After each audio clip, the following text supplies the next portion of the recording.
Giuseppe Toniolo, economista ed educatore. Questo è il convegno organizzato dall'Università di Padova, la Cappellania Universitaria di Treviso, l'Istituto Superiore di Scienze Religiose e la Pastorale Sociale del Lavoro, per approfondire la figura del Toniolo, docente universitario, economista, politico e padre di famiglia, a pochi giorni dalla sua beatificazione il 29 aprile prossimo. Un pensiero, quello del Toniolo, imperniato del senso dell'etica e del bene comune. Il nucleo centrale della riflessione di Toniolo è stato sullo stretto rapporto tra economia ed etica, e quindi credo che Toniolo farebbe appello anche nel sistema economico e finanziario a ritrovare i valori morali fondamentali, quelli che concorrono a determinare e perseguire il bene comune.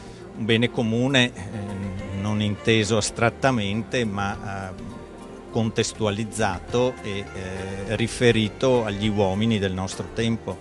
Il fatto che un laico cattolico sia beatificato sia un motivo di grande soddisfazione per noi credenti, perché è la dimostrazione che il credente può operare nella realtà economica, sociale, nell'economia, nella cultura da protagonista, e quindi portare grandi valori che sono riconosciuti non solo dalla Chiesa ma anche dalla società.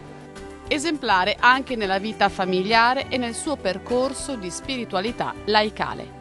La spiritualità di Toniolo è detta spiritualità dell'azione, nel senso che ha vissuto una vita di fede molto profonda, ma poi era una fede che si incarnava nella vita, nella storia, quindi una fede e anche una cultura che avrebbe dovuto trasformare la società e anche la Chiesa stessa.